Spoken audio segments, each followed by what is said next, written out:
নবী সাল্লাল্লাহু আলাইহি ওয়াসাল্লাম নিজে নাম সিগনেচার করতে পারতেন না, তারপরেও তিনি এই মহাবিশ্বের সবচেয়ে জ্ঞানী মানুষ। তাহলে শিক্ষার মানদণ্ড আসলে কি? আমরা একটা বাইরের চোখ দিয়ে ওয়ার্ল্ডটাকে দেখতেছি আর কি। নবী সাল্লাল্লাহু আলাইহি ওয়াসাল্লামকে আল্লাহ পাক বললেন পড়ুন। নবীজি বলছেন, ওই সময়ও বলছেন মা আনা বিকারি, আমি তো পড়তে জানি না।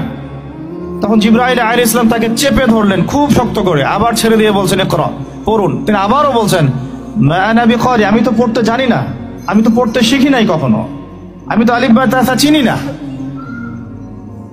আবার চিপে ধরলেন শক্ত করে, তিনি বলছেন আমার মনে হয় জীবনটা বের হয়ে যাবে, এত শক্ত করে ধরেছেন। ছেড়ে দিলেন, ছেড়ে দিয়ে বললেন ইকরা বিসমি রাব্বিকাল্লাযী খালাক, পড়ুন আপনার রবের নামে যিনি আপনাকে সৃষ্টি করেছেন। মানে পড়া আপনাকে আপনার রবই শিখাবেন ইনশাআল্লাহ। জ্ঞান তাহলে কার পক্ষ থেকে আসবে? আল্লাহর পক্ষ থেকে জ্ঞান আসে। তার মানে ইকরা বিসমি রাব্বিকাল্লাযী খালাক, প্রত্যেকটা ইউনিভার্সিটির বাইরে এই জিনিসটা লেখা আছে।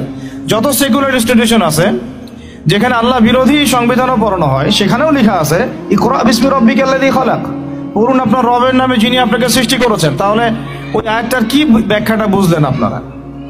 এখানে বোঝানো হচ্ছে পড়ুন আপনার সেই রবের নামে যিনি আপনাকে সৃষ্টি করেছেন। মানে যে জ্ঞান আমাকে আল্লাহর দিকে নিয়ে যায় সেটাই হলো দ্য ডেফিনেশন অফ নলেজ। আবার বলতেছি, যে জ্ঞানটা আমাকে আল্লাহর দিকে নিয়ে যাবে সেটাই হলো জ্ঞানের সংজ্ঞা। যেই জ্ঞান আমাকে আল্লাহ থেকে দূরে সরায় দেয় ওইটা জ্ঞান নয়, এটাকেই বলে জাহিলিয়া, অজ্ঞতা।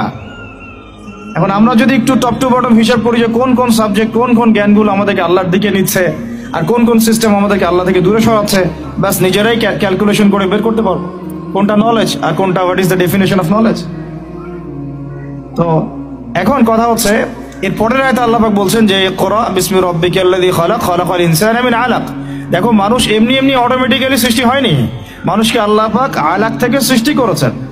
যে আল্লাহ তোমাকে সৃষ্টি করেছেন সেই আল্লাহর দিকে যে জ্ঞান তোমাকে নিয়ে যাবে ওই জ্ঞান তুমি চর্চা করো, ওই জ্ঞান তুমি পড়ো।